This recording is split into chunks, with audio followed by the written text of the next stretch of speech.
gentlemen, my name is Kevin Jackowitz. This is the Kaged Review, and this is a review for WWE SmackDown. It's for October 2nd, 2018. I gotta say that I thought that Raw on Monday was a lot better than I've seen Raw be lately, and it's the go-home show to the Super SmackDown show that they're doing. So I had hopes for this one, so let's see how they did. We start out with Paige opening up, talking about the concern for Samoa Joe. They're trying to play up, Samoa Joe trespassing on someone else's property and not being cool and, possibly getting fired for it. And AJ not wanting Paige to fire anybody. He wanted to handle it himself. And Paige essentially said it's okay. You get a video promo from AJ at the same point, and he's saying that Samoa Joe has made it intensely personal. He's not leaving his house until he knows that Samoa Joe is on a plane, and then he'll deal with Samoa Joe at the pay-per-view. So your first actual match after that promo, which I thought was, decent. I think AJ showed a lot more emotion in this promo than he actually did when he was begging Samoa Joe in the promo last week. So that was cool. AJ does anger a lot better than fear. So it worked. I liked it. Didn't love it, but I liked it. And then you have your first match is R-Truth with Carmella.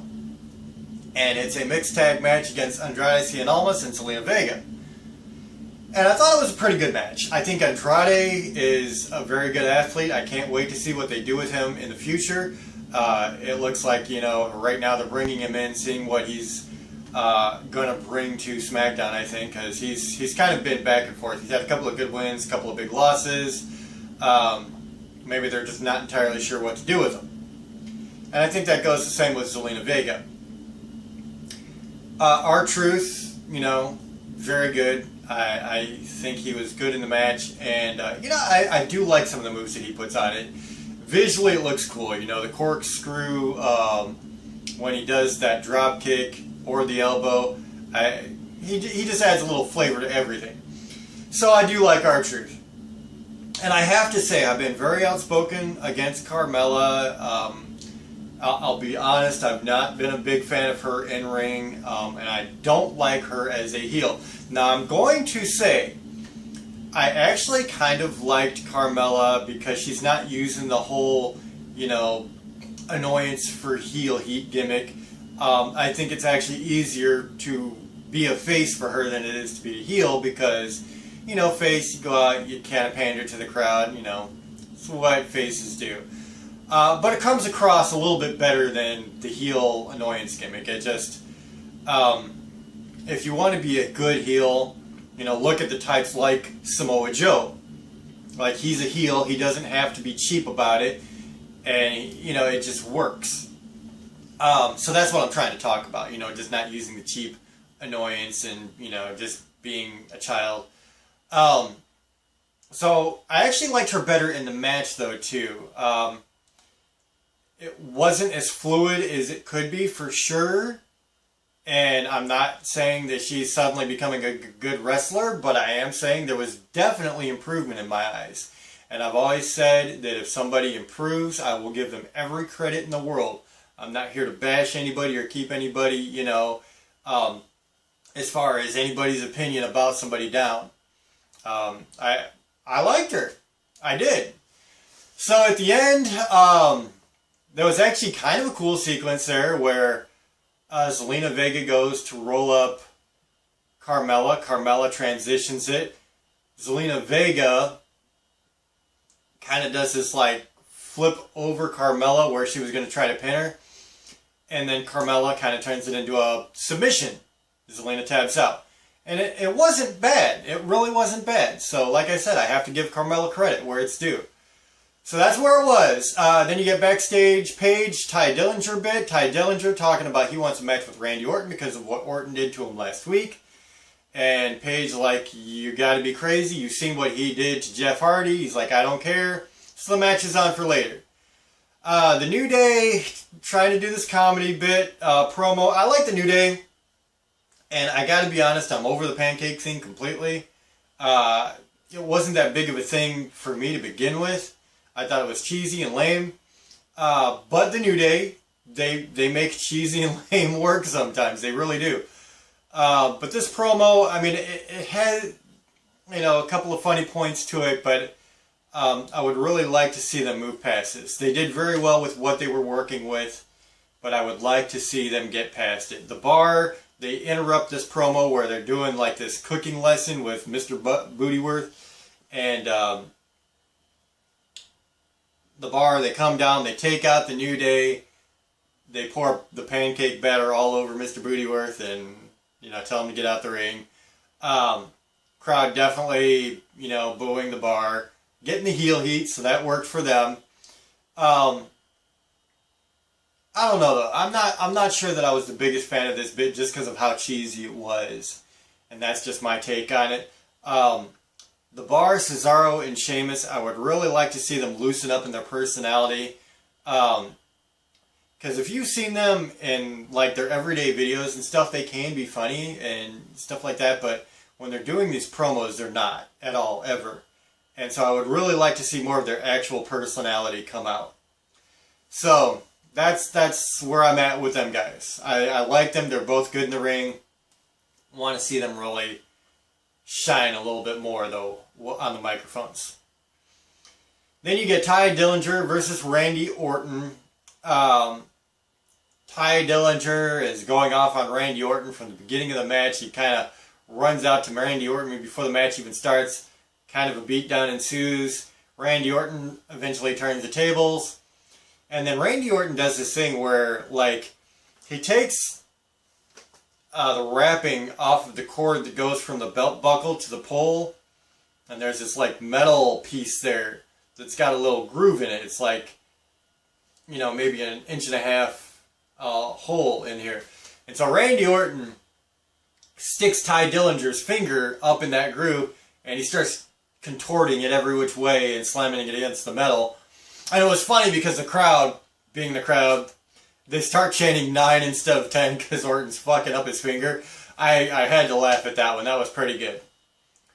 So it was a good spot, though. I think, you know, it just adds another layer to, like, Randy Orton thinking outside the box of what he could do to possibly look menacing, make something look bad.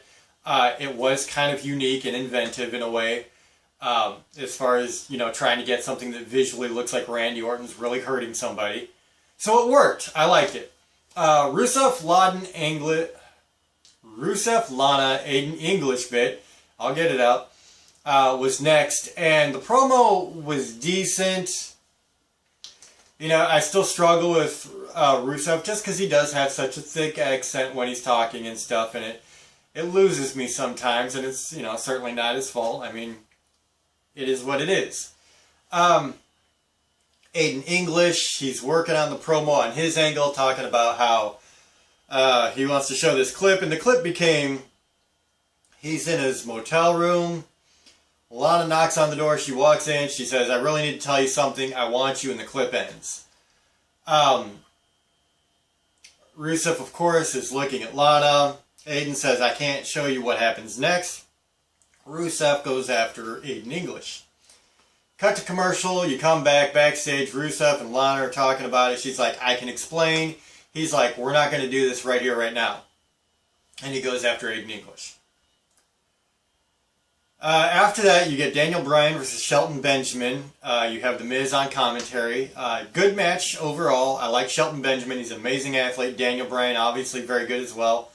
And it really comes down to, at the end, The Miz gets up on the apron from commentary, distracts Daniel Bryan, Shelton Benjamin gets the win, The Miz attacks Daniel Bryan afterwards. So they're building the heat between Daniel Bryan and The Miz. So, I don't know how long they're going to go on with this Daniel Bryan-Miz thing. I think it died out a long time ago for me, honestly. And I would really like to see Daniel Bryan move on to something else. I really would. The Miz is, he's very good at promos. But as far as in-ring work, I would really like to see Daniel Bryan work with somebody better. You get a Naomi in-ring Susan G. Komen bit. Didn't pay much attention to it. It's a good thing that they're doing, but, you know, as far as a wrestling fan, I don't watch that promo shit. Terrible Iconics promo after that, of course. Every Iconics promo is just horrible. I don't know why they're... I'll be honest, I have no idea why the Iconics are on the main roster. I don't get it. They suck. They just suck. Yeah, so you get Asuka takes on Peyton Royce, and they both got their licks in. Asuka wins at the end, and honestly, I feel like the end was kind of botched up a little bit. Maybe not, but it looked like it was. So, yeah, didn't care. Then you get a Becky Lynch promo at the end. She's talking about how her picture isn't on anything, you know, if she doesn't have her face on any of the promo work for Super SmackDown or Showdown. And she unveils a cover of her own that has a picture of her with her foot on Charlotte Flair because of the beatdown she gave Charlotte Flair a week or two ago. And so Charlotte Flair, she's had enough. She comes down. The fight ensues. Charlotte gets the upper hand, suplexes Becky into the sign. Flair stands tall at the end, and that's where they leave the show. Yeah, I don't know really where I stand with this. I did like the opening bit. I thought it, you know, added something to the AJ Styles Samoa Joe thing. R-Truth and Carmella versus Andrade and Selena I actually liked. I thought it was decent. I thought the Ty Dillinger Randy Orton thing kind of added to the Randy Orton character, so there was two bits there that I liked. The New Day promo I could have done without. Rusev, Lana, Aiden English. It'll be interesting to see how this plays out. So at least they're adding some cool storyline to that, so I'll give them credit there. Daniel Bryan, Shelton Benjamin, good match. Although I'm kind of tired of Daniel Bryan and The Miz, it does lead to, you know, some kind of storyline for those two. Iconics could have done without completely. And I don't know how strong the ending was. I think Becky Lynch is one of the most over stars in SmackDown. So it's cool that they're giving her so much time at the end of the show to close it out. I really do appreciate that. I don't know if it was the strongest ending, though. It was good, though. It was good. So overall, I'm going to say it was good. It was definitely better than average, but not great. So I'll give it a 6 out of 10. I think that's fair. I think 7 would be pushing it. I think 5 would be cheating it. So that's kind of where I'm at with it. So let me know what you guys think in the comments below. Let me know if you enjoyed this. If you think that the Daniel Bryan Miz thing has kind of run its course, because I really do. If you enjoyed this, though, hit the like button, subscribe, and share. My name is Kevin Jackwoods. Kaged Nation, out.